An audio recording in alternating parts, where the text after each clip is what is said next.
Every single night between 7 p.m. and 3 a.m. Eastern, the market quietly builds a box, and at 3 a.m. London breaks it. This is easy to spot, it works on every major pair, and it makes money. Stick around because I'll show you the back test at the end. Well, enough talk, let's get straight into it. Here's the problem. By the time New York opens at 8 a.m. Eastern, the day's range is already set. London moved 80 to 120 pips while you were asleep, and every strategy you run after that is chasing leftovers. The fix is not a new indicator stack. It is one box drawn in the right place at the right time. Step 1. Mark the Asian range. From 7 p.m. Eastern to 3 a.m. Eastern Asia trades. Narrow, low volume, sleepy price action. Take the highest high and the lowest low of that 8-hour window and draw 2 horizontal lines. That box is your battleground. We do not trade inside it. We trade what happens when London breaks the box that Asia just spent all night building. Step 2. Wait for the close, not the wick. At 3 a.m. Eastern London opens and price will poke through your box almost immediately. Ignore it. You need a 15-minute candle to actually close outside the range. A wick through the line is noise. A close outside the line is intent, and intent is what we trade.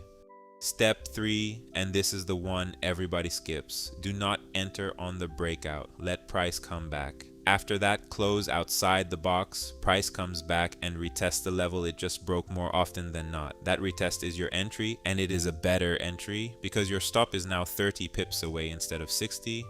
Same target, half the risk. That is the whole edge. Step 4. Stops and targets. Decided before you click. Your stop goes on the far side of the Asian range, not 2 pips below your entry candle. Your target is 2 times that risk. If the range is 25 pips, you are risking 30 and playing for 60. One trade, one setup, and you are done for the day. Step 5. The filter that saves your account. If the Asian range is wider than 40 pips, skip it. The move already happened overnight and there is nothing left to break. And if there is a major release inside the window, stand down. A news candle will take out both sides of your box. Real example on EOR USD. The Asian session locked into a tight range between 1.0842 and 1.0868, 26 pips. At 3:05 a.m. Eastern, London hit and the 15-minute candle closed above 1.0868. We did nothing. We waited. By 3:40 a.m., price drifted back, retested 1.0868, printed a clean bullish engulfing, and we went long at 1.0871. Stop loss at 1.0838, target at 1.0937. It tagged target in just under 2 hours, 66 pips on a 33 pip risk, exactly 2 to 1. Boom, that is the whole strategy in one trade. Now the loss because they happen. Same setup on AUD USD. Asian range 22 pips. London closed above the high, we got our retest, we entered long. Then price rolled straight back through the range and took our stop, 30 pips gone. Notice what we did not do. We did not move the stop, we did not re-enter, and we did not trade again that day. Here is the backtest I promised.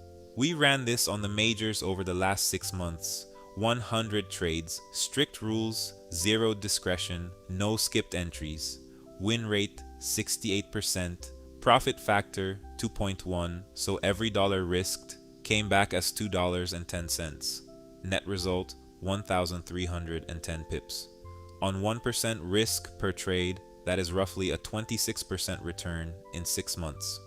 Now the honest part, this setup alone will not save a bad risk model. If you size wrong, 68% still blows an account. Mark the range, wait for the close, take the retest. If you do not want to draw those boxes by hand every night, my Forex sessions indicator marks every session automatically and alerts you the moment London breaks the range.